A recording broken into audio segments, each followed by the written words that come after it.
Hello guys, welcome back to my channel. তোমরা সবাই কেমন আছো? আশা করছি সবাই খুব ভালো আছো, আমিও ভীষণ ভালো আছি। তো চলো আজকের ভিডিওটা এখান থেকে স্টার্ট করা যাক।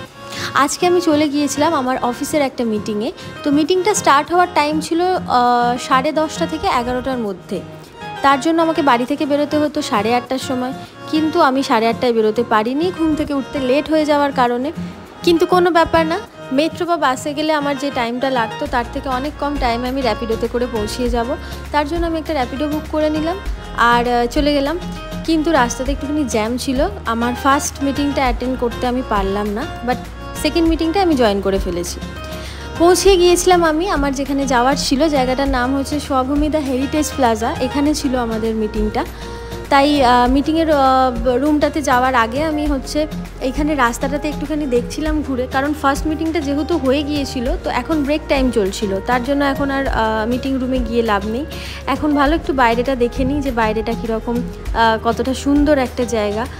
কিন্তু একটু ঘুরে দেখতে দেখতেই টাইমটা যে কখন চলে গেল, যে আবার আর একটা মিটিংয়ের টাইম হয়ে গেল। তার জন্য আর না ঘুরে চলে গেলাম সোজা মিটিং রুমে।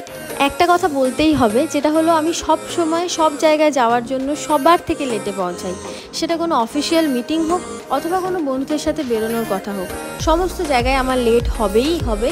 এটা আমার অফিসের মানুষজন, কালিগরা সবাই জেনে গেছে যে আমাকে হয়তো আর শোধরানো যাবে না। তো সব থেকে লেটে পৌঁছে খুব একটু খারাপ ইমপ্রেশন পড়ে, আমি জানি অফিসিয়াল যে কোনো জিনিসেই, কিন্তু কিছু করার নেই। যেহেতু ফার্স্ট মিটিংটা কমপ্লিট হয়ে গিয়েছিল, তাই পরিস্থিতিটা একটু সিরিয়াস ছিল, কারণ বুঝতেই পারছো মিটিং মানেই নতুন নতুন কিছু স্ট্র্যাটেজি নিয়ে আলোচনা। তো পুরো পরিবেশটাকে একটুখানি লাইট করার জন্য এখানে কিছু ম্যাম আর কিছু স্যারেরা কিছু গান প্রেজেন্ট করবেন, কারণ গানই পারে একমাত্র পুরো অ্যাটমসফিয়ারটাকে চেঞ্জ করতে। তাই জন্য কিছু গান প্রেজেন্ট করা হচ্ছিল, সেগুলো শুনে নাও।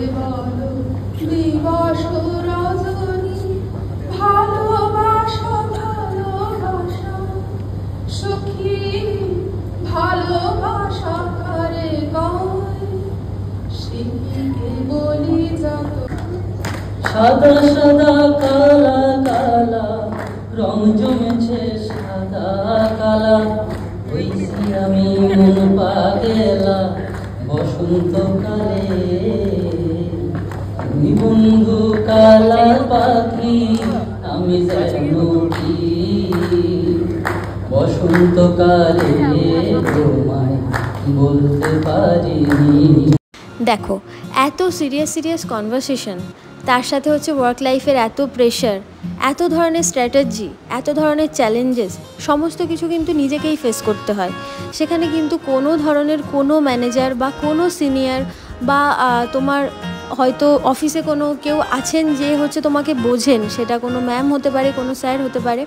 কিন্তু এক একটা টাইমে এমন চ্যালেঞ্জেস আসে যে তোমাকে কেউ তখন হেল্প করতে পারবে না, তখন তুমি তোমার সাপোর্টার, তখন তোমাকেই ওই পরিস্থিতিটা থেকে বেরিয়ে আসতে হবে। তো তার জন্য কি আমরা বাঁচা ভুলে যাব? এত প্রেশার, এত কিছুর পরেও কিন্তু আমাদের অনেক মজা করতে হবে, অনেক হাসি ঠাট্টা করতে হবে, আর অনেকটা বাঁচতে হবে, কারণ প্রেশার কখনো যাওয়ার না। আর আরও একটা কথা, প্রেশারকে ততটাই পাত্তা দেওয়া উচিত যতটা সে ডিজার্ভ করে। আমার উপরে থাকবে যে আমি কতটা প্রেশার নেব আর কতটা নেব না। অনেকটা জ্ঞান দিয়ে ফেললাম, তাই না? কিন্তু কথাগুলো বাস্তব। যাই হোক, আমি আর আমার অফিস বেস্টি, যার সাথে আমার সমস্ত ধরনের ভিডিও, সমস্ত ধরনের আলোচনা, সমস্ত ধরনের রিলস আমি ওর সাথেই করি। তো মিটিংয়ে আসার আগের দিন ও আর আমি একসাথে শপিংয়ে গিয়েছিলাম, একই আউটফিট দুজনে পরবো বলে। কিন্তু ব্যাপার হয়ে গেছে, ওর আলাদা কালার হয়ে গেছে, আমার আলাদা কালার হয়ে গেছে, কারণ একই কালারের এই সেম ড্রেস দুটো ছিল না। যাই হোক, আমরা অনেকটা মজা করেছি, অনেক ভিডিও করেছি, অনেক ধরনের মোটিভেশনাল জিনিসপত্র আমরা এখান থেকে নিয়ে যাচ্ছি, যেগুলো আমাদের ভবিষ্যতে কাজে আসবে। তারপর আমি বেরিয়ে গেলাম মিটিংটা থেকে, কারণ বাড়ি যেতে হবে। আসার সময় যতটা লেট হয়ে গিয়েছিল, ততটা লেট করলে কিন্তু হবে না। हेलो गाइस, ये पिंक फ्लावर है, तुम्हें तो कभी देखा नहीं होगा। मेरे पास ही है क्योंकि मैं रानी हूं।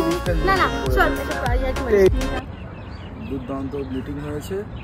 চ্যানেলটাকে সাবস্ক্রাইব করো, লাইক করো, বেল আইকন প্রেস করে দাও। আর আমাদের মিটিংটা আজকে এখানে শেষ হয়ে গেছে। আমরা এবার সবাই মিলে চলে যাব বাড়ির দিকে। তো বাড়ি যেতে যেতে আর মনে হয় না ভিডিও করতে পারবো, খুব বুঝতেই পারছো কেমন অবস্থা হয়ে গেছে। নাচানাচি, অনেক কিছু খাওয়া দাওয়ার পর যেরকম হয় আর কি। তো হয়ে গেছে, এবার হচ্ছে আমরা রওনা হব বাড়ির দিকে। তো একবার ভিউটা দেখিয়ে দাও, খুব সুন্দর ভিউটা। বিকালবেলা সানসেটটা সত্যি ভীষণ ভালো লাগছিল, এখান থেকে দেখতে মনে হচ্ছিল অনেকক্ষণ দাঁড়িয়ে দেখি, কিন্তু আর কিছু করার নেই, বাড়ি যেতে হবে। টাটা সবাইকে, আবার দেখা হবে নেক্সট ভিডিওতে। ততক্ষণের জন্য সবাই সুস্থ থাকো, ভালো থাকো।